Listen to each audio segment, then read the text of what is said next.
So I finally got around to watching Jeepers Creepers 3 and wow.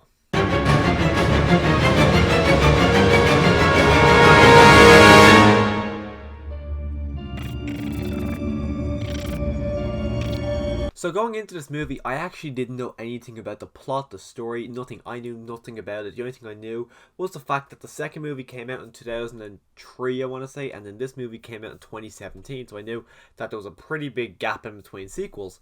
And the fact, since The Creeper doesn't come out until every 23 years, I thought he was just going to pull the thing back and say in 2017 that was actually 23 years later than the second movie, and have the storyline that he set up at the end of the second movie in the fact that the father had the Creeper tied up and all that. And I was expecting him to continue that story on from what had happened at the end of part 2, but no. In this movie takes place in between 1 and 2 for whatever reason.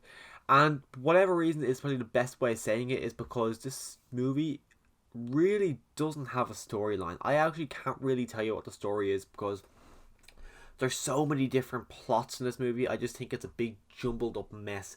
It seems like the writer Victor Salva had about 5, maybe 6 ideas, and he was bringing them into a meeting to show people. But on the way there, he tripped, fell over, dropped. It was all over the place. So he said, "Okay, I'm just gonna quickly pick up these handful here. This is my movie. What do you think of it?" Because there's just way too many subplots. Like there's one that actually makes no sense to me if you look at the other movies, but the one with the older woman whose son had been killed 23 years prior from the Creeper, because the son found the Creeper's hand and he buried it, and then because of that the Creeper killed her son, because apparently if you touch a part of the Creeper, you get to kind of get the flashback. You get all the information about the Creeper. In the first movie, they had the psychic woman who gave the information about the Creeper to our characters. I thought that was a bit weird, but I thought, okay, it works with the movie. In the sequel, all of a sudden, a girl was able to just visualize all this. She was even talking to Justin Long in the second movie, and he gave her out the information. But in this movie, you touch a part of the Creeper that hasn't broken off, and then you know information about the Creeper, which makes no sense. In the grand scheme of things, if you look back at the first and the second movie, the Creeper is losing limbs left, right, and center, and nothing happens. No one knows about the Creeper. But in this movie, if you touch a piece of him, you know about the Creeper. And it's just, in fact, as well, this is, I don't know, I don't think it's the exact last day of his cycle, but it's towards the end, and then he goes to get the arm back. But you think if it was such a big importance for him to get his arm back, he would have went there on the first day rather than towards the end of the cycle. You have also got this subplot actually with the older woman's granddaughter, who she gets kidnapped by the Creeper and she's put in the back of his van. Now, in the first movie, I said that the van was actually one of my favourite parts. I thought the fact that that van was such a horrifying element in the first movie. It was so creepy. It was just so... I thought the van as itself worked as a horror. It worked with the Creeper. I thought the Creeper was scary, but I thought having the van there made it even creepier. I was disappointed that it wasn't a sequel. But in this movie, I honestly don't know what this van is. It reminds me a bit of the Batmobile, and it also reminds me a bit of, actually more so, the Teenage Mutant Ninja Turtle truck. The fact that it's got all the gadgets, like it's got the turtle's got that compartment that throws out manhole covers. This has got very similar. It's got, like, if you just jump out of the back, spikes come out. If the exhaust, a big kind of spear comes out, and the spear is literally just bending like that as it comes out. It doesn't go straight out and catch you, and the spear will literally chase you until it catches you, which I thought was just, it made no sense. The van as a whole, I thought just, I lost all the horrifying elements to this van in this movie. I thought what they had was brilliant, and they just took it and they just threw it out the window, because what they did with the van didn't work for me at all, and we got way too much of it. I thought we seen inside. I thought in the first movie, as far as I know, I actually don't even remember seeing inside the van. But in this movie, we see inside the van. It's just a normal van. The inside, which I thought be so disappointing. I would like it to be a bit creepier on the inside.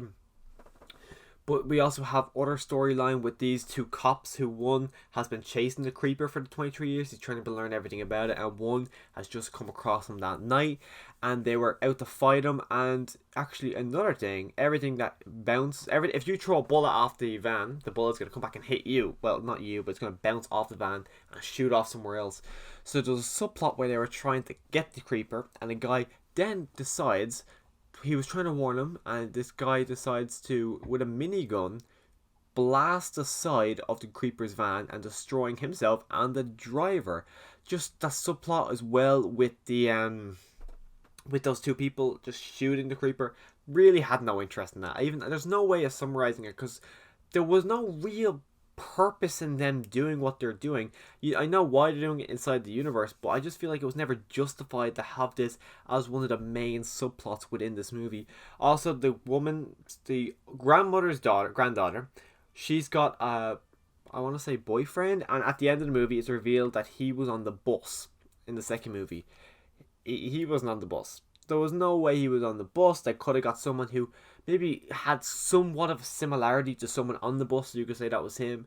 But he looked nothing like anyone on the bus. He was not on the bus. And if he was on the bus, in the second movie, when everyone was freaking out about not knowing what is out there, he would have been like, oh yeah, that's the creeper. I just had to run in with him over the last couple of days. I know exactly what he is. All we gotta do, we're kind of fucked. He could have something like that, but he wasn't on the bus. This guy was not on the bus. Why was he saying that he was on the bus when there was no way in hell that he was on the bus? The creeper as itself, I thought was okay. I thought the creeper, he still looked good, but I just didn't find him as intimidating, as interesting as I did in the second, or in the first and second movie. This movie as a whole, though, I really didn't like it. Before actually I even watched it, I found it on Amazon for €3-4. Thinking, okay, I might just pick it up, and then eventually I'll get Jeepers Creepers 2 and I'll have the full set. But I'm so glad I didn't, because I have no ambition to ever go back and watch this movie. I thought it was crap. It was a horrible sequel. I don't think we're ever going to get Jeepers Creepers 4. I've been looking into it, and apparently the hassle, Victor Salva, for obvious reasons, he went through a horrible time, and really a hard time getting this movie made. No one would let him make it. Like, all these places he tried to make it, they said, no, you cannot make this movie here. It got a one night in cinemas, and the hassle he had to go through just to put this in cinema, we are never ever going to get a fourth movie, because unless someone's able to take it away from him, which I really hope someone, a studio or someone, can just take this franchise away from him and make a good sequel, because he has no idea what he's doing clearly with this movie. He thought he knew what he was doing. He just destroyed this movie. He destroyed this franchise pretty much, because we're not going to see anything else. It finishes on the third story and leaves so much more to happen, because I wanted, at the end of my review for the second movie, I said I want to see the girl from the first movie and then the father in the second movie team up and fight the creeper. At the end of this movie, the girl from the first movie says, okay, I'm going to get this creeper now, and it's just, it doesn't work. This movie, that's what this movie shouldn't have been. Jeepers Creepers 4 should have been Jeepers Creepers 3, and it's massively, massively disappointing. I don't like this movie. I'm not buying the Blu-ray. I'm not watching this again. Honestly, the first one's the only one I really love. The second one, wasn't really a fan of it, but that first movie I really, really love. But if you want to hear my future ranking of the Jeepers Creepers movies, make sure you click on the subscribe button so you can come back when I do my ranking of all 3 Jeepers Creepers movies. You can probably guess my ranking after that last couple of seconds there. But if you want to hear my more in-depth thoughts of this ranking, make sure you click the subscribe button. I'm going to leave a link right up here for my my review of both Jeepers Creepers 1 and Jeepers Creepers 2. So if you want to see either of those reviews, they're both up here right now. And as always, thanks for watching.